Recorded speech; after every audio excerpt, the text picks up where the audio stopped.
Hello everyone, good morning. आइए शुरू करते हैं आज के सेशन को। Welcome to crazy GK trick. आज हम यहां पर डेली करंट अफेयर की हमारी सीरीज को आगे बढ़ाते हुए 10 दिसंबर के सभी इंपॉर्टेंट क्वेश्चन को यहां पर डिटेल में डिस्कस करेंगे। एंड तक सेशन को देखिए, एक एक फैक्ट, एक एक क्वेश्चन आराम से नोट कीजिएगा। और पीडीएफ के लिए कहां जाना पड़ेगा आपको? क्रेजी जीके ट्रिक के एप्लीकेशन पर। क्रेजी जीके ट्रिक एप्लीकेशन पर आपको पीडीएफ भी मिल जाएगी डेली करंट अफेयर की, और मॉक टेस्ट भी मिल जाएगा डेली करंट अफेयर का free of cost.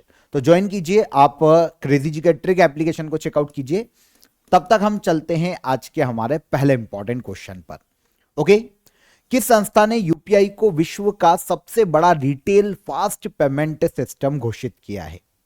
UPI Bharat में मोबाइल के माध्यम से पेमेंट करने का जो सिस्टम है, आप सभी को पता है। इसे हाल ही में आईएमएफ ने वर्ल्ड का सबसे बड़ा रिटेल फास्ट पेमेंट सिस्टम घोषित किया है। किसने? इंटरनेशनल मॉनिटरिंग फंड ने। आंसर हो जाएगा आंसर बी।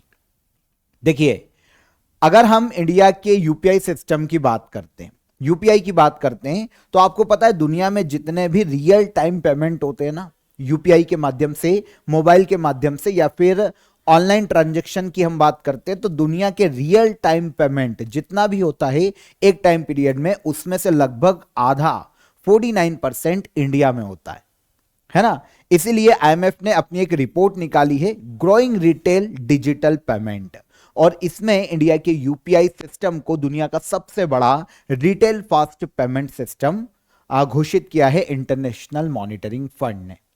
अब यूपीआई का मतलब होता है unified payment interface, UPI. Okay, Bharat में ऑनलाइन पेमेंट करने का एक सिस्टम है ना, डिजिटल ट्रांजैक्शन जिसको हम बोल सकते हैं। इसे डेवलप किया था national payment corporation of India ने। एक non profit private payment company है, national payment corporation of India. इसने यूपीआई को लॉन्च किया था अप्रैल 2016 में।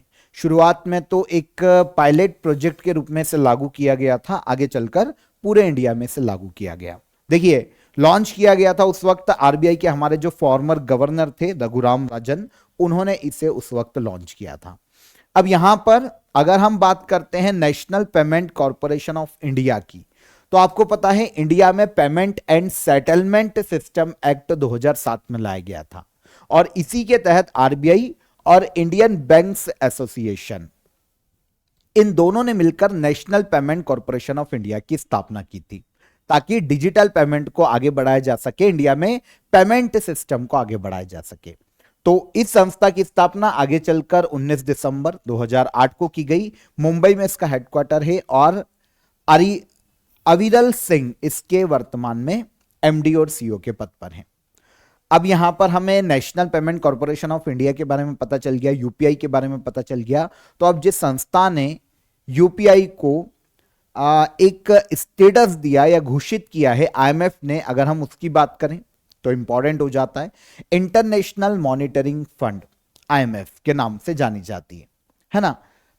इंटरनेशनल फाइनेंशियल इंस्टीट्यूशन है, आपको पता है ब्रेटन वुड्स सम्मेलन के आधार पर आईएमएफ की भी स्थापना की गई थी। हालांकि इसने ऑफिशियली काम करना 1945 में शुरू किया था। तो इसकी स्थापना वैसे 22 जुलाई 1944 में की जा चुकी थी। यूनाइटेड नेशन की एक एजेंसी है, पूरे वर्ल्ड में इंटरनेशनल ट्रेड को, फाइनेंशियल सिस्टम को, इकोनॉमी के क्षेत्र में यह काम करती है आईएमएफ, यूनाइटेड नेशन की एजेंसी है। वॉशिंगटन डीसी में इसका हेडक्वार्टर देखने को मिलता है, और इसके मैनेजिंग डायरेक्टर के पद पर वर्तमान में क्रिस्टलिना जॉर्जीवा है, जो कि बुल्गारिया से आते हैं। तो यह है आईएमएफ, इंपॉर्टेंट ऑर्गेनाइजेशन है। जैसे वर्ल्ड बैंक से क्वेश्चन पूछे जाते हैं, आईएमएफ से भी क्वेश्चन पूछा जाता है, international monitoring fund. Second question, किस राज्य को नीति आयोग के द्वारा जिंजर कैपिटल ऑफ इंडिया घोषित किया गया? इंडिया की जिंजर कैपिटल घोषित किया गया है नीति आयोग के द्वारा मिजोरम राज्य को। देखिए, मिजोरम इंडिया में सबसे ज्यादा जिंजर का प्रोडक्शन नहीं करता, यह चीज ध्यान रखिएगा। जिंजर का प्रोडक्शन पूरे इंडिया में सबसे ज्यादा करता है मध्य प्रदेश राज्य। तो फिर जिंजर कैपिटल ऑफ इंडिया क्यों घोषित किया गया मिजोरम को? तो मिजोरम की जो अदरक है ना, जो स्थानीय रूप से उगाई जाती है पहाड़ी या हिल्स एरिया में, वो हाई क्वालिटी की अदरक है, हाई क्वालिटी है और ऑर्गेनिक जिंजर। तो इन्हीं सब और इनका प्रोडक्शन लगातार मिजोरम बढ़ाया जा रहा है। तो मिजोरम में जिंजर प्रोडक्शन पर स्पेशली ध्यान दिया जा रहा है। पूरे इंडिया में हाई क्वालिटी की जिंजर यहां से आती है। ऑर्गेनिक जिंजर पहाड़ी क्षेत्रों पर उगाई जाती है, इसीलिए नीति आयोग के द्वारा मिजोरम को एक स्टेटस दिया गया है, जो स्टेटस है जिंजर कैपिटल ऑफ इंडिया का। इंडिया में सबसे ज्यादा जिंजर का प्रोडक्शन कौन करता है, यह भी एक इंपॉर्टेंट फैक्ट है, मध्य प्रदेश। लेकिन हाई क्वालिटी ऑर्गेनिक जिंजर कौन प्रोड्यूस कर रहा है, तो यह मिजोरम राज्य कर रहा है। ओके, तो सबसे ज्यादा अगर हम इंडिया में 100% अदरक का उत्पादन किया जाता है, तो ऑलमोस्ट 22.4% अदरक का उत्पादन मध्य प्रदेश राज्य करता है ना। सेकंड पर आता है कर्नाटका ऑलमोस्ट 20.6%, और फिर आता है ओडिशा 9.4%। तो सबसे ज्यादा अदरक उत्पादन में टॉप 3 स्टेट पूछे तो एमपी, कर्नाटका और ओडिशा। मिजोरम की अदरक हाई क्वालिटी अदरक है, जरूरी ऑयल का हाई अमाउंट इसमें देखने को मिलता है, क्वालिटी बहुत अच्छी है, स्ट्रॉन्ग इसकी खुशबू देखने को मिलती है, और नॉर्मली जो फाइबर है उसकी मात्रा भी इसमें कम। तो अगर हम कंपेयर करें अदर स्टेट की अदरक से, तो मिजोरम एक हाई क्वालिटी की अदरक का प्रोडक्शन कर रहा है, इसलिए ginger capital of India NITI Aayog ने घोषित किया किसको, मिजोरम राज्य को। सबसे ज्यादा जिंजर का प्रोडक्शन कहां होता है, एमपी स्टेट में। मिजोरम अगर हम कैजुअली बात करें तो नॉर्थ ईस्ट का हमारा एक राज्य मिजोरम, जिसकी कैपिटल है आइजॉल, है ना। राज्यपाल वीके सिंह है, वर्तमान में सीएम है लालदू होमा, सीएम ZPM पार्टी से है। विधायक अगर हम यहां पर लेजिस्लेचर की बात करते, विधायिका की बात करते हैं, तो यहां की विधानसभा में टोटल 40 सीटें देखने को मिलती है। लोकसभा और राज्यसभा की मिजोरम में एक एक सीट है। मिजोरम कैपिटल क्या है, Aizawl. International human right day 2025 की थीम क्या है।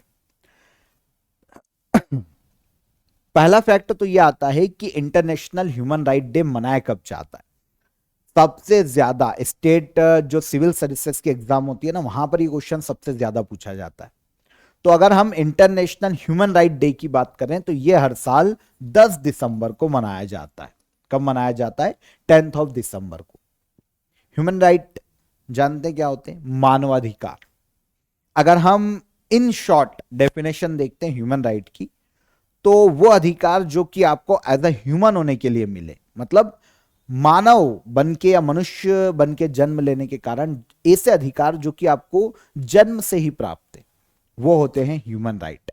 अलग अलग देशों में ह्यूमन राइट की अलग अलग डेफिनेशन हो सकती है, लेकिन बेसिक डेफिनेशन यही है कि आप अगर एज अ ह्यूमन जन्म हो, मनुष्य के तौर पर आपने जन्म लिया है, तो आपके कुछ राइट्स होते हैं, है ना, जो आप, हाँ इंपॉर्टेंट ये भी है कि ना तो आपके राइट्स, ह्यूमन राइट कोई छीन सकता है, और ना ही आपकी ह्यूमन राइट को आप ट्रांसफर कर पाओगे। आपके जन्म के साथ शुरू होंगे और मृत्यु के साथ ये खत्म होंगे। ओके, तो ये है ह्यूमन राइट। जीने का अधिकार होता है आपको, और जीने के लिए जो भी आपको बेसिक चीजों की जरूरत होती है, वो भी आपका ह्यूमन राइट है। अगर आपको फ्रेश एयर की जरूरत है तो वो आपका ह्यूमन राइट है, क्योंकि बिना फ्रेश ऑक्सीजन के आप मर जाओगे ना, सही है। तो ये क्या आपका ह्यूमन राइट है। जो फूड है आपका ह्यूमन राइट है, फ्रेश वाटर आपका ह्यूमन राइट है। तो ये अलग अलग जो देश होते हैं उनमें अलग अलग डेफिनेशन इसकी हो सकती है, लेकिन मैंने आपको एक बेसिक डेफिनेशन बताई है ह्यूमन राइट की। तो अब पूरे वर्ल्ड को उनके ह्यूमन राइट के प्रति अवेयर किया जाना चाहिए। एक व्यक्ति को पता होना चाहिए कि उसके बेसिक राइट्स क्या है।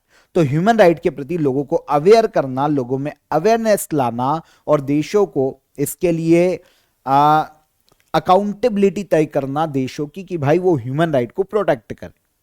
तो इसीलिए इंटरनेशनल ह्यूमन राइट डे मनाया जाता है 10 दिसंबर को। अब बात आती है थीम की।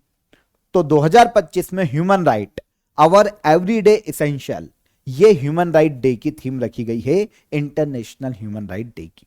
वैसे इंडिया में नेशनल ह्यूमन राइट डे भी इसी दिन मनाया जाता है, 10 दिसंबर को। लेकिन इंटरनेशनल लेवल पर जो इंटरनेशनल ह्यूमन राइट डे मनाया जाता है ना, वो एक डिक्लेरेशन की याद में मनाया जाता है, universal declaration of human right. आपको पता है ये जो ह्यूमन राइट के लिए ये जो ट्रीटी थी इंटरनेशनल 10 दिसंबर 1948 में यूनाइटेड नेशन जनरल असेंबली के द्वारा अडॉप्ट की गई थी और इसीलिए इसी याद में 10 दिसंबर को मनाया जाता है इंटरनेशनल ह्यूमन राइट डे। 2025 में human right our everyday essential international human right day की थीम है। डन। अगर हम universal declaration of human right की बात करते हैं तो यूनाइटेड नेशन जनरल असेंबली में पहली बार जो यूनाइटेड नेशन की मेंबर कंट्रीज है वो इस बात पर सहमत हुई थी कि सभी के एक बेसिक राइट डिसाइड किए जाने चाहिए, है ना, जो कि ह्यूमन होने के लिए जरूरी है या फिर एक जीवन जीने के लिए जरूरी है। तो 10 दिसंबर 1948 को इसे अडॉप्ट किया गया था। यूनाइटेड नेशन के उस वक्त तो 193 देश मेंबर थे नहीं, 58 मेंबर्स में से 48 मेंबर ने वोट किया था और इसे अडॉप्ट किया था। अब यहां पर इंपॉर्टेंट यह है कि 48 कंट्रीज में इंडिया भी शामिल है। इंडिया ने भी उसी दिन अडॉप्ट किया था 10 दिसंबर 1948 को और इसी याद में 10 दिसंबर को इंटरनेशनल ह्यूमन राइट डे मनाया जाता है। Easy. United Nations environment assembly के 7वें सत्र का आयोजन कहां किया जा रहा है?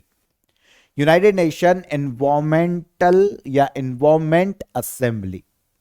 अगर इस असेंबली की बात करें ना तो एनवायरमेंट के लिए ग्लोबली पॉलिसीज बनाना, ग्लोबली डिसीजन लेना, ओके, उस पर डिस्कशन करना, ये उद्देश्य यूनाइटेड नेशन एनवायरमेंट असेंबली को आयोजित किए जाने का।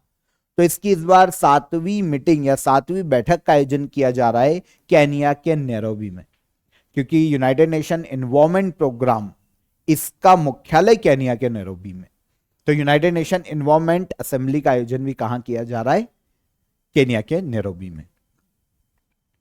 8 तारीख को यह शुरू हुआ था, 12 दिसंबर तक यह आयोजित किया जाएगा और उद्देश्य वही है, इन्वायरमेंटल डिस्कशन यहां पर किए जाएंगे। इन्वायरमेंट को कैसे प्रोटेक्ट किया जा सकता है, इन फ्यूचर सस्टेनेबल डेवलपमेंट को कैसे बढ़ावा दिया जा सकता है, इन्वायरमेंट को हम कैसे प्रोटेक्ट करें, आने वाली पीढ़ी के लिए कैसे सेव करें, है ना, ग्लेशियर को पिघलने से कैसे बचाएं, ओजोन परत का संरक्षण कैसे करें। तो ऑल ओवर इन्वायरमेंटल एक्टिविटीज पर यहां पर डिस्कस किया जाता है और ये डिस्कशन के लिए डिस्कशन मेकिंग बॉडी है सबसे बड़ी, डिसीजन मेकिंग बॉडी, ठीक है। तो इन्वायरमेंट पर पॉलिसी मेकिंग या डिसीजन मेकिंग बॉडी के रूप में काम करता है यूनाइटेड नेशन इन्वायरमेंट असेंबली। इस बार इसका 7वां सत्र 7th सेशन आयोजित किया गया है केन्या के नैरोबी में। Assembly United Nation environment programme की गवर्निंग बॉडी के रूप में काम करती है। तो जो मेन संस्था है ना वो यूनाइटेड नेशन इन्वायरमेंट प्रोग्राम है। वैसे मैंने आपको पहले भी बोला है कि समिट की थीम नहीं पूछी जाती, तो आप समिट की थीम को अवॉइड कर सकते हो। आगे बढ़ेंगे हम। यूनाइटेड नेशन इन्वायरमेंट असेंबली के बारे में पता चल गया। इसका गठन इन्वायरमेंट को लेकर इंटरनेशनल लॉ और पॉलिसीज मेकिंग के लिए किया गया था, पॉलिसीज बनाने के लिए। अब इस असेंबली की जो बैठक है वो 2 साल में एक बार आयोजित की जाती है।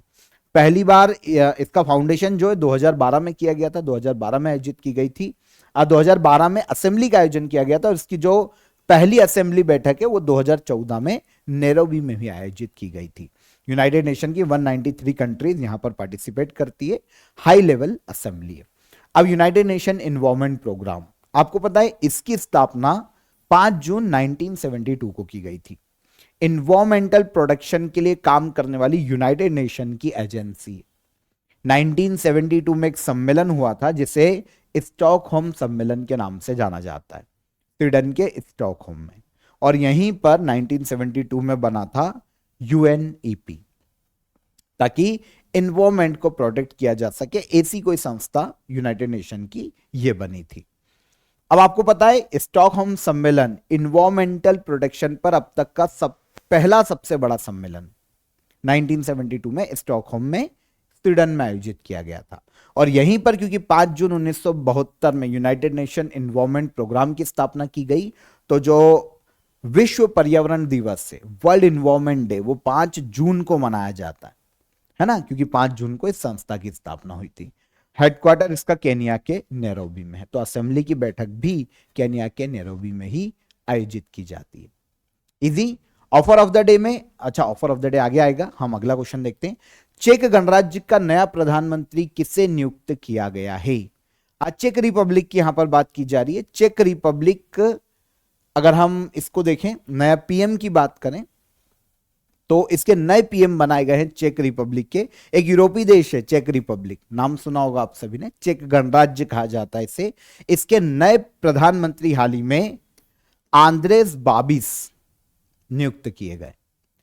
अक्टूबर मंथ में चेक रिपब्लिक में पीएम पद के लिए चुनाव हुए थे, और जब प्राइम मिनिस्टर पद के लिए चुनाव हुए तो चेक रिपब्लिक के चुनावों में, पीएम पद के चुनाव में आंद्रेस बाबिस की पार्टी विनर रही थी। तो आंद्रेस बाबिस अक्टूबर के में इलेक्शन जीत चुके थे। अब इन्होंने दिसंबर में प्रधानमंत्री पद की शपथ ली है चेक रिपब्लिक में, और इनकी जो नियुक्ति है ना वहां के प्रेसिडेंट पीटर पावेल ने की है। तो दो चीजें पता चलती है, चेक रिपब्लिक के प्रेसिडेंट पीटर पावेल और अब नए पीएम को अपॉइंट किए गए, तो ये है आंद्रेस बाबिस। दूसरी बार ये अपना पद संभाल रहे हैं, है ना, दूसरी बार। अभी देखिए अक्टूबर में ये विनर तो बने थे, लेकिन इनके पास पूरा बहुमत नहीं था, सबसे बड़ी पार्टी के रूप में उभर के आए थे। तो अब इन्होंने जो अलायंस है, दूसरे जो पार्टीज है उनके साथ मिलकर अपनी सरकार बनाई है और पीएम पद के लिए शपथ ली है। वैसे इसके पहले 2017 से 2021 तक भी इन्होंने पीएम के रूप में काम किया है चेक रिपब्लिक में। तो 2017 से 2021 में पहली बार ये पीएम का पद होल्ड कर चुके हैं। अब एक बार फिर से आंद्रेस बाबिस चेक रिपब्लिक के पीएम बने हैं। बहुत ही फेमस पॉलिटिशियन और बिजनेसमैन, काफी अलग अलग मिनिस्ट्री भी इन्होंने संभाली है, जैसे ministry of finance, deputy prime minister के रूप में भी इन्होंने काम किया है, और दूसरी बार पीएम बने हैं। अगर हम लोकेशन देखते हैं ना चेक रिपब्लिक की, यूरोपीय देश, लैंडलॉक्ड, मतलब चारों तरफ से भूमि से घिरा हुआ। 4 देश इसकी बाउंड्री शेयर करते हैं। 4 देश है जो कि जिनसे चेक रिपब्लिक अपनी बाउंड्री शेयर करता है। अगर हम इसके दक्षिण में आते हैं ना तो स्लोवाकिया और ऑस्ट्रिया देखने को मिलते हैं। उत्तर पूर्व में आएंगे तो पोलैंड देखने को मिलेगा, और उत्तर पश्चिम में आएंगे तो जर्मनी इससे अपनी बाउंड्री शेयर करता है। तो पोलैंड, ठीक है, स्लोवाकिया, ऑस्ट्रिया और जर्मनी, ये 4 देश टच होते हैं चेक रिपब्लिक से, यूरोपीय देश है। प्राग इसकी कैपिटल है। पीटर पावेल इसके हो गए प्रेसिडेंट और नए पीएम बने आंद्रेस बाबिस। समझ में आ गया। वैसे करेंसी देखें तो चेक कोरूना यहां की करेंसी है। ऑफर ऑफ द डे आप सभी के लिए, दिल्ली पुलिस कांस्टेबल के लिए आप स्टडी मटेरियल को यहां पर ज्वाइन कर सकते हैं।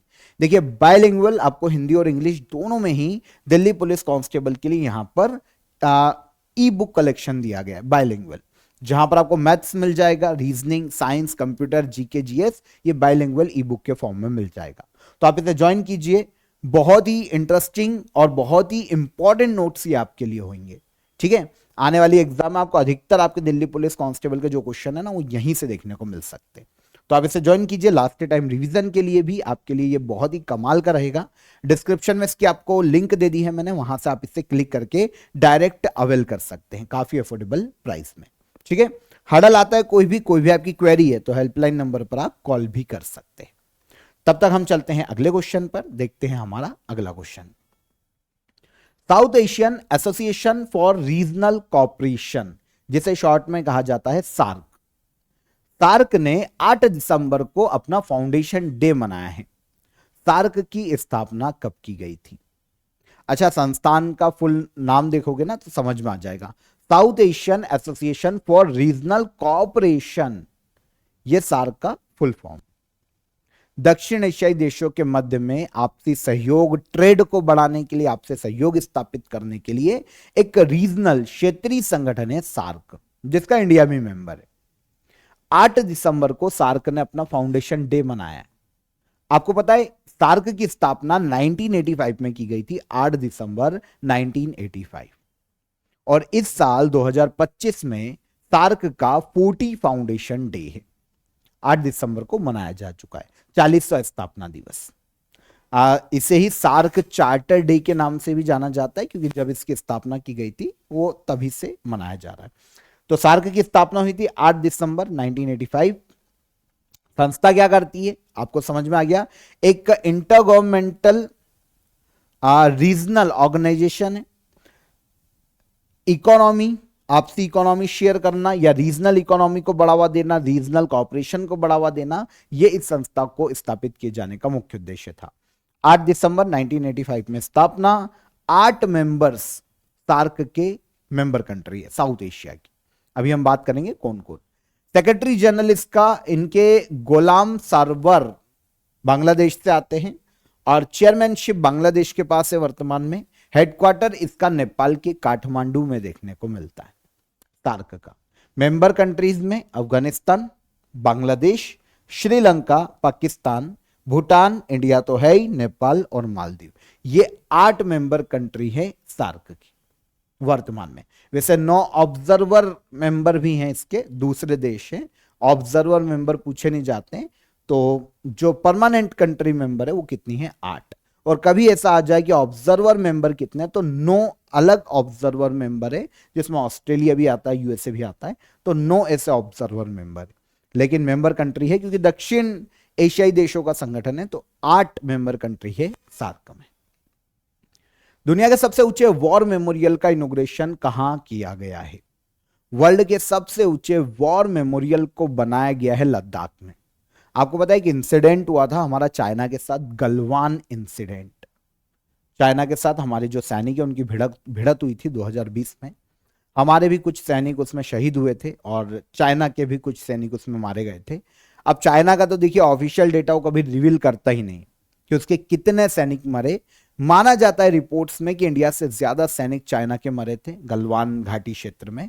जब 2020 में कॉन्फ्लिक्ट हुआ था तो इंडिया के भी ऑलमोस्ट 20 सोल्जर जो थे वहां पर शहीद हुए थे। जो चाइना का डेटा है वो 4 ऑफिशियल उनके सैनिकों के मारे जाने का है। पर ठीक है, हम जानते हैं चाइना ऑफिशियल डेटा देता नहीं है, तो उस पर ऑफिशियल उसकी तरफ से जो आया है वो मैंने आपको बता दिया। बाकी उससे ज्यादा जो उसके सैनिक है वो मारे गए थे गलवान के कॉन्फ्लिक्ट में। तो वहीं पर उन्हीं के सम्मान में, उन जो लद्दाख में गलवान क्षेत्र में जो हमारे सैनिक शहीद हुए थे 2020 में, उन्हीं के सम्मान में दुनिया का सबसे ऊंचा वॉर मेमोरियल बनाया गया है। कहां पर? लद्दाख में। समझ में आया? आंसर डी हो जाएगा यहां पर। दुनिया का हाईएस्ट वॉर मेमोरियल 14,500 फीट की ऊंचाई पर लद्दाख के लेह में बनाया गया है। वॉर मेमोरियल 2020 में हुए गलवान कॉन्फ्लिक्ट में हमारे जो सैनिक शहीद हुए थे उनकी ब्रॉन्ज स्टेचू वहां पर बनाया गया 20 सोल्जर्स का, और उनको स्थापित किया गया। वैसे जो वॉर मेमोरियल है ना, एक ट्राइंगल शेप का स्ट्रक्चर है, ट्राइंगल शेप में बनाया गया है, जो कि एनर्जी और जो माउंटेन है उनको दर्शाता है ना, हमारे सैनिकों की शहादत को दर्शाता है। और वो 20 सोल्जर जो हमारे थे उनका ब्रॉन्ज स्टेच्यू यहां पर लगाया गया है। तो 8 दिसंबर को डिफेंस मिनिस्टर राजनाथ सिंह ने गलवान वॉर मेमोरियल का इनॉग्रेशन किया लद्दाख के लेह में।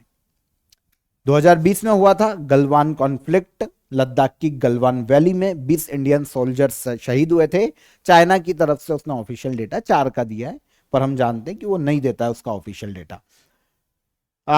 कारण क्या था? तो आपको पता है जो गलवान सेक्टर है हमेशा चाइना अरुणाचल प्रदेश और इसमें इंटरफेयर की कोशिश करता है, नाकाम कोशिश करता है। तो लद्दाख और जो बॉर्डर्स के जो एरिया ना वहां पर कॉन्फ्लिक्ट पैदा करने की कोशिश करता है कि वो हमारे क्षेत्रों पर कब्जा कर पाए।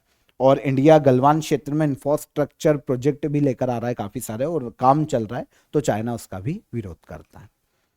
2026 के मेंस कैंडिडेट्स टूर्नामेंट के लिए क्वालिफाई करने वाले एकमात्र भारतीय कौन है? ये चेस टूर्नामेंट है, मेंस कैंडिडेट्स टूर्नामेंट। इसके लिए क्वालिफाई करने वाले एकमात्र इंडियन आर प्रज्ञानंद है। आंसर है ओके। 2026 में यह टूर्नामेंट होगा। देखिए क्या होता है, 2026 में मेंस कैंडिडेट्स टूर्नामेंट होगा। 8 चेस प्लेयर यहां पर पार्टिसिपेट करेंगे। 7 प्लेयर क्वालिफाई हो चुके हैं, इनमें से एक केवल इंडियन है और यह है आर प्रज्ञानंद। इन्होंने हाल ही में फीडे सर्किट 2025 चेस चैंपियनशिप जीती और इसके बाद इन्होंने क्वालिफाई किया कहां पर? मेंस कैंडिडेट टूर्नामेंट के लिए। आपको पता है जैसे मेंस कैंडिडेट टूर्नामेंट है ना, यह 8 चेस प्लेयर के बीच में होगा, और जो 8 चेस प्लेयरों में जीतेगा वो चैलेंज करेगा लास्ट टाइम के वर्ल्ड चेस चैंपियन को। उसके साथ फिर उनकी वर्ल्ड चेस चैंपियनशिप होगी। नहीं समझ में आया? For example 8 player men's candidate tournament के लिए क्वालिफाई कर गए। अब खेला जाएगा मेंस कैंडिडेट टूर्नामेंट। अब जब ये खेला जाएगा तो इसमें एक कौन है? आर प्रज्ञानंद, और 7 चेस के वर्ल्ड के अलग अलग प्लेयर होंगे। मान लो 7 प्लेयर को हराकर आर प्रज्ञानंद पहुंच जाते हैं, मतलब विनर हो जाते हैं आर प्रज्ञानंद, इंडिया ने। अब ये किसके साथ पता है चेस टूर्नामेंट खेलेंगे? ये वर्ल्ड चेस चैंपियन के साथ चेस टूर्नामेंट खेलेंगे जो लास्ट टाइम रहे। और आपको पता है last time world chess champion कौन रहे थे? दिसंबर 2024 में भारत के डी गुकेश। अभी करंट में वर्ल्ड चेस चैंपियन कौन है? डी गुकेश। तो आर प्रज्ञानंद अगर मेंस कैंडिडेट टूर्नामेंट जीत जाते हैं तो फिर वो लास्ट टाइम के वर्ल्ड चेस चैंपियन से टूर्नामेंट करेंगे और फिर एक नया वर्ल्ड चेस चैंपियन निकल के आएगा।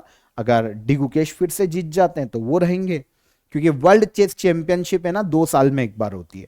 तो 2024 में हो चुकी थी दिसंबर में, इस साल तो हुई नहीं। अब जो कैंडिडेट टूर्नामेंट का विनर होगा वो फिर 2026 में वर्ल्ड चेस चैंपियनशिप खेलेगा लास्ट टाइम के विनर से, और वो हैं अभी डी गुकेश। तो आर प्रज्ञानंद के अलावा अगर कोई भी जीतता है तो वो चैलेंज करेंगे किसको?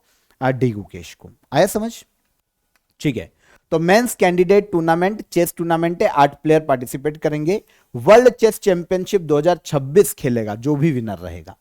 और अभी ये क्योंकि डी गुकेश इंडिया के ही हैं वर्ल्ड चेस चैंपियन, तो उनके साथ खेला जाएगा फिर वर्ल्ड चेस चैंपियनशिप 2026 में। ये जो मेंस कैंडिडेट टूर्नामेंट है ये साइप्रस के पेजिया नाम के शहर में आयोजित किया जा रहा है 28 मार्च से लेकर 16 अप्रैल 2026 तक। इंटरनेशनल चेस फेडरेशन इसका आयोजन करवाएगा। 1950 से इसका आयोजन किया जा रहा है।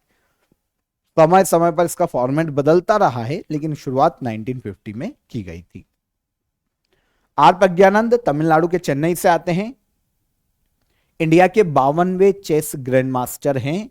2018 में ग्रैंड मास्टर का टाइटल इन्होंने जीता था, 52वें शतरंज ग्रैंड मास्टर। काफी सारी उपलब्धियां यहां पर सबसे इंपॉर्टेंट है आर प्रज्ञानंद के लिए अर्जुन अवार्ड 2022, अर्जुन अवार्ड दिया गया था 2022 में। अब डी गुकेश की बात कर लें, क्योंकि वर्ल्ड चेस चैंपियन करंट में तो यही है। तमिलनाडु से ये भी आते हैं। 2019 में भारत के 60वें शतरंज ग्रैंड मास्टर बने थे। तब इनकी उम्र सबसे कम थी, तो दुनिया के तीसरे यंग ग्रैंड मास्टर थे, तीसरे। ओके।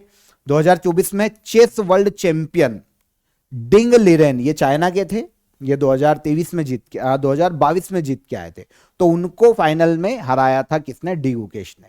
मतलब डी गुकेश भी कैंडिडेट टूर्नामेंट जीतकर फिर उन्होंने फाइनल खेला, फिर उन्होंने वर्ल्ड चेस चैंपियनशिप खेली होगी डिंग लिरेन के साथ 2024 में, और डिंग लिरेन को इन्होंने हराया। और ये वर्ल्ड के सबसे यंग वर्ल्ड चैंपियन बने थे जिन्होंने चेस वर्ल्ड चैंपियनशिप जीती थी।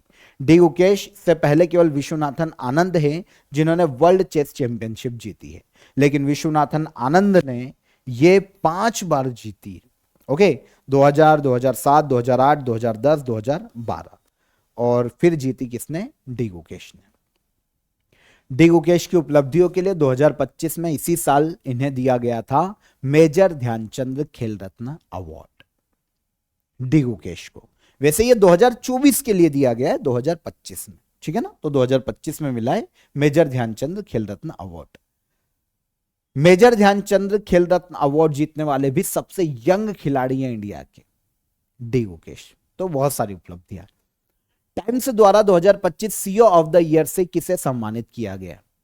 टाइम्स पत्रिका जो अमेरिकी मैगजीन है उसके द्वारा टाइम्स द्वारा 2025 सीईओ ऑफ द ईयर घोषित किया गया है नील मोहन को।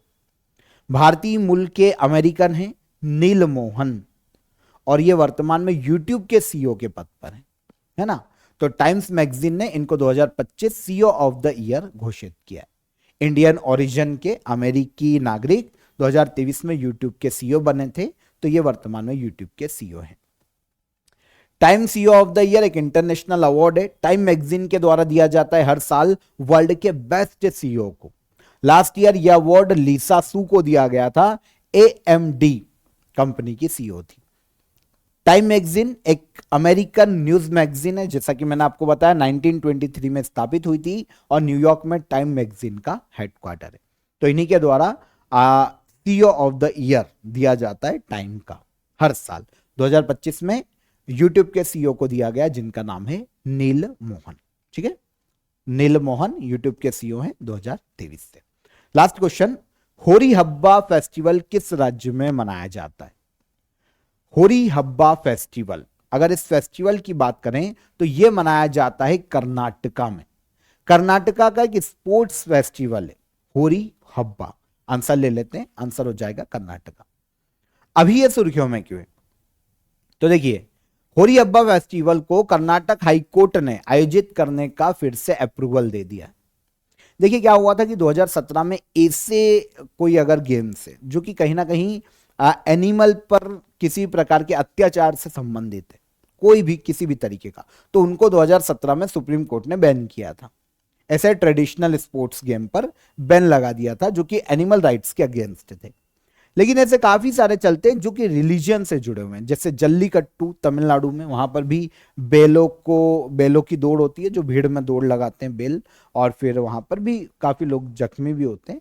पर क्योंकि रिलीजन से जुड़ा हुआ एक त्योहार पारंपरिक सभ्यता के रूप में मनाया जाता है, तो फिर आगे चलकर काफी राज्यों ने अपने लॉज जो थे एनिमल के लिए उनमें चेंज किया या फिर ऐसे गेम्स को उससे बाहर रखा। तो अभी कर्नाटका हाईकोर्ट ने बोला है कर्नाटका को कि आप होरी हब्बा नाम का जो फेस्टिवल है वो आयोजित करवा सकते हो। जल्लीकट्टू की ही तरह ये एक स्पोर्ट्स फेस्टिवल है। जो कैटल होती है, जो बैल होते हैं ना, उनको आपस में लड़ाया जाता है इसमें। जो होरी हब्बा फेस्टिवल है उसमें लोगों के बीच में छोड़ दिया जाता है, आपस में लड़ाया जाता है, और लोगों के बीच में फिर उनको जैसे फेस्टिवल के रूप में, तो क्या होता है कभी लोगों से बैल क्या करेगा, जब उसको परेशान किया जाएगा तो भीड़ में भागेगा, है ना। तो इससे बैलों को भी कभी कुछ नुकसान हो सकता है, इंसानों को भी हो सकता है। तो ये इसीलिए सुप्रीम कोर्ट पहले इस पर बैन लगा चुका है, लेकिन फिर धीरे धीरे ऐसे खेलों को, क्योंकि परंपरागत गेम से कल्चर से जुड़े हुए हैं, रिलीजन से जुड़े हुए हैं, तो इनको अप्रूवल दिया गया। तो कर्नाटका हाईकोर्ट ने होरी हब्बा फेस्टिवल को भी अप्रूवल दे दिया। ठीक है, 2022 में वैसे कर्नाटका ने इसे चालू रखने के लिए prevention of cruelty to animal act में चेंज किया था, जो वहां का एक एक्ट था एनिमल प्रोटेक्शन के लिए, और होरी हब्बा को इससे बाहर किया था कि इसको आयोजित किया जा सकता है और ये इस एक्ट का उल्लंघन नहीं माना जाएगा। ऐसा कर्नाटक सरकार ने पहले प्रावधान किया था। दिवाली के समय में आयोजित किया जाता है हट्टी हब्बा या कोबारी होरी कंपटीशन के नाम से इसे जाना जाता है। कर्नाटका में कैटल और बुल्स को भीड़ में खुला छोड़ा जाता है, और फिर कंट्रोल कर जो भी व्यक्ति इनको कंट्रोल कर लेता है वो इसका विनर बन जाता है और उसको प्राइज दिए जाते हैं। तो होरी हब्बा फेस्टिवल अभी सुर्खियों में था, कर्नाटक का एक फेस्टिवल है। ओके, आया समझ में? आगे आ जाते हैं। 10 दिसंबर के हमारे सभी करंट अफेयर हो जाए, हमने डिटेल में डिस्कस किया। ऐसा एक जो ये होरी हब्बा गेम है ना, ऐसा ही एक नाथद्वारा में भी होता है। अगर कोई नाथद्वारा या राजस्थान से यहां पर देख रहा है तो आप कमेंट कीजिएगा। नाथद्वारा में भी दिवाली के आसपास ऐसा गेम आयोजित किया जाता है, क्योंकि श्रीनाथ जी की नगरी है, तो वहां पर भी ऐसा गेम खेला जाता है जहां पर बैल को भीड़ में छोड़ा जाता है। तो आप नाम जानते हो फेस्टिवल का तो कमेंट कीजिएगा। चलिए, 10 दिसंबर के हमारे सभी करंट अफेयर यहां पर हो गए क्लियर। अब हम चलते हैं लास्ट डे के करंट अफेयर के रिवीजन पर। देखिए, 2025 फॉर्मूला 1 वर्ल्ड चैंपियनशिप किसने जीती है? तो 2025 फॉर्मूला 1 वर्ल्ड चैंपियनशिप का खिताब जीता है लांडो नॉरिस ने। चर्चित रामगढ़ विषधारी टाइगर रिजर्व कहां पर है? तो यह देखने को मिलेगा राजस्थान में। हर साल इंटरनेशनल एंटी करप्शन डे कब मनाया जाता है? यह मनाया जाता है हर साल 9 दिसंबर को। पेटा इंडिया द्वारा 2025 पर्सन ऑफ द ईयर का अवार्ड किसे दिया गया? तो यह अवार्ड दिया गया रवीना टंडन को। आगे चलें। चर्चित टेक्नोलॉजी डेवलपमेंट फंड योजना कब लॉन्च की गई थी? तो इसे लॉन्च किया गया था 2016 में। एसआईआर के तहत 100% मतदाता सूचियों का डिजिटलीकरण करने वाला भारत का पहला राज्य कौन बना? तो यह बना राजस्थान। लोकसभा में राइट टू डिस्कनेक्ट बिल 2025 किसके द्वारा प्रस्तुत किया गया है? इसे प्रस्तुत किया है सुप्रिया सूले ने। किस राज्य में महिलाओं की सुरक्षा के लिए नई अभिया ब्रिगेड पुलिस यूनिट की घोषणा की गई? तो यह घोषणा की गई बिहार राज्य में। भारत का पहला पेमेंट बैंक कौन सा है जिसे आरबीआई ने स्मॉल फाइनेंस बैंक में परिवर्तित करने की अनुमति दी है? तो फिनो पेमेंट बैंक। और 2025 स्क्वैश वर्ल्ड कप का आयोजन कहां पर किया जाएगा? तो यह किया जा रहा है चेन्नई, तमिलनाडु में। ये सारे करंट अफेयर कल के सेशन के हमारे रिवाइज हो जाते हैं। अब क्वेश्चन ऑफ द डे का आंसर देख लेते हैं, लास्ट डे का। The state of food and nutrition in the world 2025 report किसके द्वारा जारी की गई? तो ये रिपोर्ट यूनाइटेड नेशन की अलग अलग संस्थाओं के द्वारा मिलकर जारी की जाती है। अब कुछ स्टूडेंट के FAO आंसर भी आया, फूड एंड एग्रीकल्चर ऑर्गेनाइजेशन, तो वो भी सही है, यूनाइटेड नेशन की एजेंसी है। तो यूनाइटेड नेशन अगर हम कंपाइल करें तो यूनाइटेड नेशन के द्वारा ये जारी की जाती है, ठीक है। तो जिन्होंने जो आंसर किया वो सही है। किस विटामिन की कमी से रिकेट्स रोग होता है? तो ये होता है विटामिन डी की कमी से। और यूनेस्को का पहला अरब महानिदेशक कौन बना? तो ये बना doctor Khalid इनानी। Doctor Khalid इनानी UNESCO के पहले अरब निदेशक बनाए गए, ठीक है। तो तीनों क्वेश्चन के आंसर मिल गए आपको। आज के question of the day, Khan Abdul Gaffar Khan ने किस स्वतंत्रता आंदोलन में भाग लिया था, या ये किस स्वतंत्रता आंदोलन से संबंधित है? शालीमार बाग का निर्माण किसने करवाया था? और सी राजगोपालाचारी को भारत रत्न कब या किस वर्ष प्रदान किया गया? ठीक है, नोट कीजिए, आंसर कीजिएगा कमेंट में। सेशन पसंद आए तो लाइक और शेयर करके जाइएगा, और चेकआउट कीजिए एप्लीकेशन को, है ना। डेली करंट अफेयर की जिस भी डे की आपको PDF चाहिए वो आपको एप्लीकेशन पर मिलेगी, साथ ही साथ मॉक टेस्ट भी मिल जाएंगे सारे डे के। तो जिन्होंने नहीं लगाए हैं प्रीवियस डे के वो भी लगा सकते हैं। चलिए कल मुलाकात करेंगे, तब तक अपना ख्याल रखिए। जय हिंद, जय भारत।